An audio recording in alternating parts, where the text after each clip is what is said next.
ಇದು ಸತ್ಯದ ಬೆಳಕು. ಯಾದಗಿರಿ ಜಿಲ್ಲೆಯ ಸುರಪುರ ತಾಲೂಕಿನ ಬಂಡೋಳಿ ಗ್ರಾಮದಲ್ಲಿ ವಾಲ್ಮೀಕಿ ಸಮಾಜದ ಅಭಿವೃದ್ಧಿಗಾಗಿ ರಾಜ್ಯ ಸರ್ಕಾರ 5 ಕೋಟಿ ಹಣ ಮಂಜೂರು ಮಾಡಿದೆ.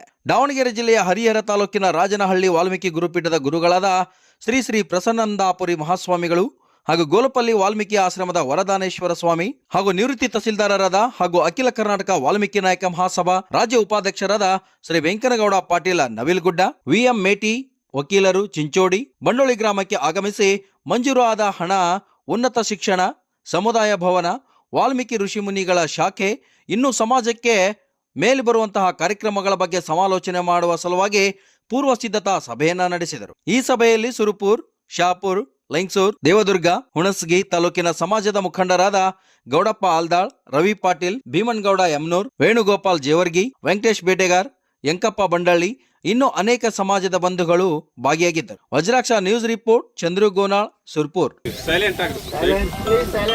ಈ ಕರ್ನಾಟಕ ರಾಜ್ಯದ ಅಖಿಲ ವಾಲ್ಮೀಕಿ ಮಹಾಸಭಾದ ಉಪಾಧ್ಯಕ್ಷರಾಗಿರ್ತಕ್ಕಂಥ ಶ್ರೀ ವೆಂಕನಗೌಡ ಪಾಟೀಲ್ರೆ ಮತ್ತು ಹಿರಿಯರಾಗಿರ್ತಕ್ಕಂಥ ಗೋಪಾಲ್ ಗೌಡ್ರೆ ಮತ್ತು ನಿವೃತ್ತ ಡಾಕ್ಟರಾಗಿರ್ತಕ್ಕಂಥ ಸುದ್ದಿ ನಾಯಕರೇ ಹಾಗೂ ಇಲ್ಲಿ ನೆರೆದಿರ್ತಕ್ಕಂಥ ಎಲ್ಲ ತಾಲೂಕು ಅಧ್ಯಕ್ಷರೇ, ವಾಲ್ಮೀಕಿ ಸಂಘದ ತಾಲೂಕು ಅಧ್ಯಕ್ಷರುಗಳೇ, ಜಿಲ್ಲಾ ಅಧ್ಯಕ್ಷರುಗಳೇ ಹಾಗೂ ನನ್ನ ಅಣ್ಣ ತಮ್ಮಂದಿರೇ ಹಾಗೂ ಹಿರಿಯರೇ, ಸರ್ಕಾರ 2022ರಿಂದ ನಕಲಿ ಜಾತಿ ಪ್ರಮಾಣ ಬೊಮ್ಮಾಯಿಯವರು ಹಿಂದುಳಿದ ಸಮಾವೇಶ ಆದೇಶ ಮಾಡಿದರೆ ಸಾರಾಸಗಟ್ಟವಾಗಿ ಕ್ಯಾನ್ಸಲ್ ಮಾಡಬೇಕು ನಮ್ಮದಿದೆ.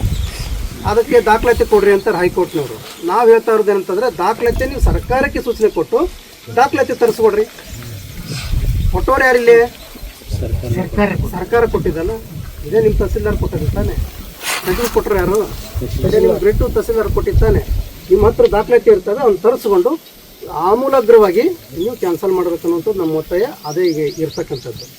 ಇದರ ಮಧ್ಯೆ ನಾವು ಮತ್ತೆ ನಮ್ಮ ಸೌಕರ್ಯ ನಾಗದೆ ಸೌಕರ್ಯ ನೋಡ್ರಿ, ಈಗ ನೆಕ್ಸ್ಟು ಗ್ರಾಮ ಪಂಚಾಯತಿ, ತಾಲೂಕು ಜಿಲ್ಲಾ ಪಂಚಾಯತಿ ಬಂದುಬಿಡ್ತಾರೆ. ಈ ಹಿಂದೆ ಎಲ್ಲ ಅವರೇ ಆಗಿದ್ದಾರೆ, ಅವರೇ ಅನುಭವಿಸಿದ್ದಾರೆ. ಮಾಡಬೇಕಂತಕ್ಕಂಥದ್ದು ನಿಮ್ಮೆಲ್ಲರ ಆದ್ಯತೆ ಇದೆ. ಯಾಕಂದರೆ ಒಂದು ಮಠ ಕಟ್ಬೋದು, ಸ್ವಾಮಿ ಎಲ್ಲಿ ಹುಡುಕ್ತೀರಿ? ಸನ್ಯಾಸಿ ಆಗ್ತೀರಿ ಕಟ್ಟಿದ್ರೆ ಯಾರನ ಹಾಂ ಸನ್ಯಾಸಿ ಆಗ್ತೀರಾ? ಹಾಗೇನಿಲ್ಲ. ಸನ್ಯಾಸಿ ಆಗಬೇಕಂದ್ರೆ ಶಿಕ್ಷಣ ಫಸ್ಟ್ ಇರಲಿ. ಸನ್ಯಾಸಿಗಳು ಉದ್ಭವ ಆಗ್ತಾರೆ, ಅವರವ್ರ ಪ್ರಚಾರದಲ್ಲಿ ಇರ್ತಾರೆ. ಅವರು ವಿಚಾರವಂತರಾಗಿ ತಿಳುವಳಿಕೆವಂತರಾಗಲಿ, ಈ ಭಾಗದಲ್ಲಿ ಒಂದು ಒಳ್ಳೆಯ ವಿಚಾರನ ಸಾಧಕನಾಗಲಿ, ನಾನು ಹಿಡಿದು ಇನ್ನೊಬ್ಬನೇ ಬರಲಿ, ಎಲ್ಲರಿಗೂ ಯಾರೇ ಬಂದು ಸಹಕಾರ ಕೊಡ್ತಕ್ಕಂಥ ಜನ ನಾವೆಲ್ಲ ನಾಯಕರಾಗಬೇಕು. ಇಲ್ಲಿ ಸತೀಶ್ ಜಾರಕಿಹೊಳಿ ಅವರು ಎಲ್ಪೇಡು ಅವರಿಗೆ ಅನೇಕ ಅಪವಾದ ಕೊಡ್ತಾರೆ. ನಾನು ಕೇಳಿದ್ದೀನಿ, ಸೌಕರ್ಯ ಜಾಗದಲ್ಲಿ ಮಾಡಿಬಿಟ್ಟಿದ್ದಾರೆ, ಅವರಿಗೆ 2 ತೊಗೊಳ್ತಾರೆ. ದಯವಿಟ್ಟು ಸತೀಶ್ ಅವರು ಈ ಪೀಠಕ್ಕೆ 25 ಕೋಟಿ ರೂಪಾಯಿ ಸರ್ಕಾರದಲ್ಲಿ ಕೇಳಿದ್ದಾರೆ. ಸ್ವಾಮೀಜಿಯವ್ರ ಪರವಾಗಿ ಕೇಳಿದ್ದಾರೆ, ಸಮಾಜ ಪರವಾಗಿ ಕೇಳಿದ್ದಾರೆ.